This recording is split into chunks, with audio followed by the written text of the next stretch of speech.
সংবাদ মাধ্যমের মধ্যে দিয়ে আমরা আম বাঙালি জনতার কাছে, সমস্ত হিন্দু বাঙালি জনতার কাছে এই কথাটি পৌঁছতে চাই, কারণ এই সময় খুব একটা সুখের সময় নয়, এই সময় আনন্দের সময় নয়। কারণ আরেকটা নতুন বিপদ আমাদের দরজায় কড়া নাড়া শুরু করেছে। শুধু হুমায়ুন কবির নন, শুধু হাম দো হামারা দো নয়, হামারা ছে সিদ্দিকুল্লাহ চৌধুরী নন,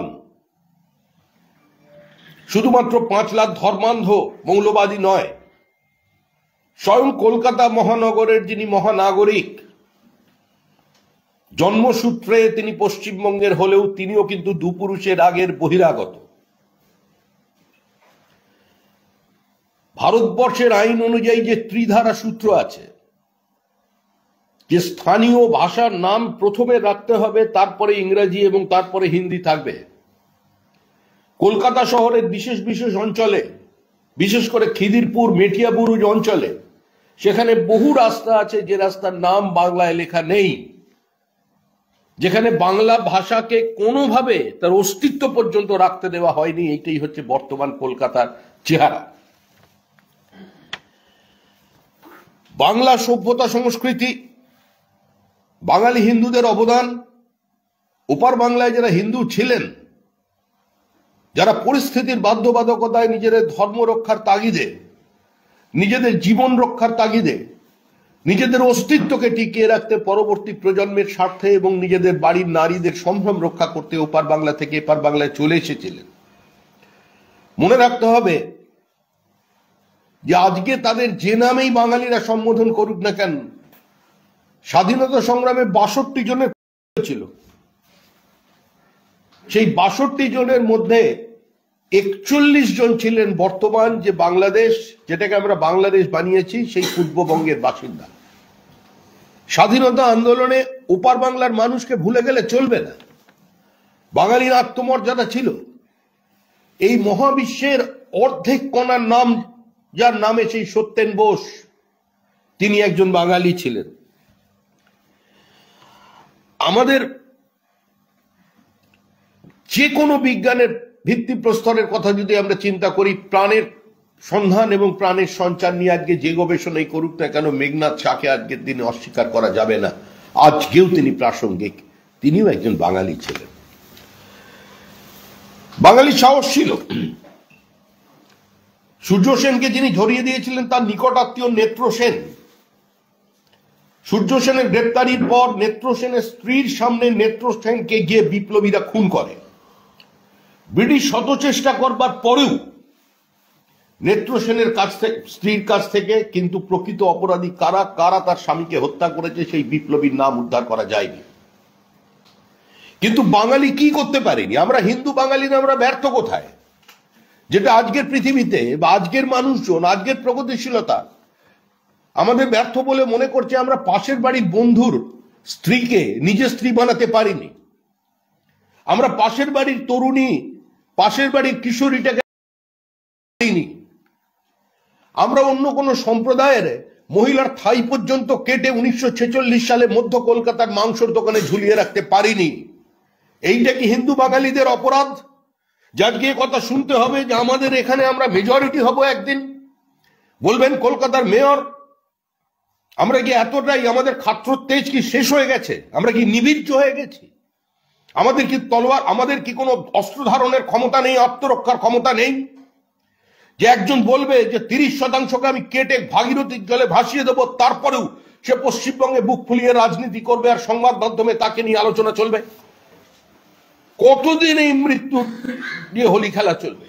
যে ভাষায় বাংলাদেশে কথা বলা হচ্ছে, সেই ভাষা পশ্চিমবঙ্গের মাটিতে ব্যবহার করা হচ্ছে।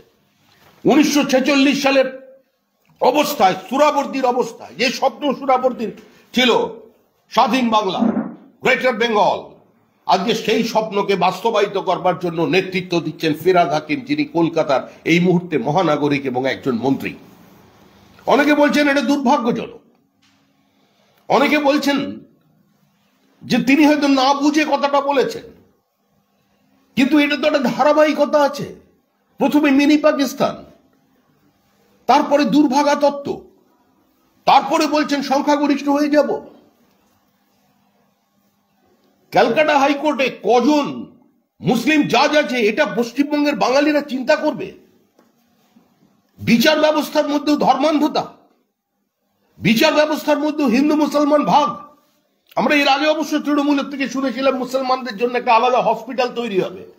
আমি জানি না ওখানে কোনো নতুন ধরনের ব্লাডের গ্রুপের টেস্ট হবে কিনা, যে হিন্দুর রক্ত মুসলমান নেবে না, মুসলমানের রক্ত হিন্দু নেবেন, এটা আমরা শুনেছিলাম। তবে সম্ভবত মুখ্যমন্ত্রী সেই ভুল সংশোধন করে নিয়েছিলেন। কিন্তু আজ এটা কার ইন্ধনে হচ্ছে? এটা কি ভোট ব্যাংক পলিটিক্স, না মুখ্যমন্ত্রী কে অস্তিত্বকে চ্যালেঞ্জ করা হচ্ছে, না মুখ্যমন্ত্রী ট্যাসিট সাপোর্ট আছে, না হলে অন্য কোন শক্তি ববি হাকিমকে দিয়ে স্টেটমেন্ট প্লান্ট করাচ্ছে? আজকে তো এটা বাঙালিদের চিন্তা করতে হবে। নেতাজি সুভাষচন্দ্র বোস দেশবন্ধুর পরে চেয়ারে যিনি বসেছেন, এটা দুর্ভাগ্য পশ্চিমবঙ্গের যে তার মুখ থেকে আজকে এই ভাষা পশ্চিমবঙ্গের বাঙালিরা শুনতে পাচ্ছেন। আজকে এই যে বিভাজনের রাজনীতি চূড়ান্ত সর্বনাশের দিকে নিয়ে যাচ্ছে পশ্চিমবঙ্গকে, আজকে তা নিয়ে সচেতন হতে হবে। আমি কাল কমরেড সুজন চক্রবর্তীর বক্তব্য শুনছিলাম। ফিরহাদ হাকিমের বক্তব্যের প্রসঙ্গ টেনে হঠাৎ আরএসএস কে টেনে আনলেন। কোথায় কোন দেশভাগের কথা আরএসএস বলেছে? আমরা অখণ্ড ভারতবর্ষের স্বপ্ন দেখেছি, এখনো মনে করি ভারতবর্ষ একদিন অখণ্ড হবে। আমরা জাতীয় সঙ্গীত গেয়ে চলেছি প্রতিনিয়ত, পাঞ্জাব ও সিন্ধু, গুজরাট ও মারাঠা, দ্রাবিড় ও উৎকল বঙ্গ।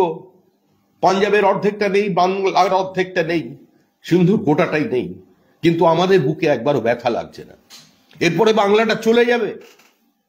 আমরা এখানে 30%, সারা দেশে আমরা 17%।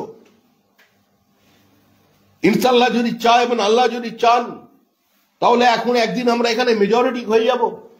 এরা সংবিধানের শপথ নিয়ে কথা বলতে পারে? যিনি মন্ত্রী হয়েছেন তিনি আজকে বিবৃতি দিচ্ছেন, অর্থাৎ যতক্ষণ 30% ততক্ষণ ভারতের সংবিধান, যতক্ষণ 30% ততক্ষণ তার ভারতবর্ষের সংবিধান, আর যখন 40% হয়ে যাবে তখন শরিয়ত। যে অবস্থা আজকে বাংলাদেশে হয়েছে, নিরবিচ্ছিন্ন ভাবে হিন্দুদের উপর অত্যাচার চলেছে। কোথায় ছিল প্রমোদ দাশগুপ্তর বাড়ি? কোথায় ছিল জ্যোতিবাবুর বাড়ি, শৈলেন দাশগুপ্তর বাড়ি? কোথায় ছিল রবীন্দ্র দেব, গৌতম দেবেদের বাড়ি? কোথায় ছিল সৌগত রায়ের বাড়ি? কোথায় কোথায় এই ধর্মনিরপেক্ষ মানুষজনেরা ছিলেন? ওপার বাংলায় মাছ ভাত চলেনি।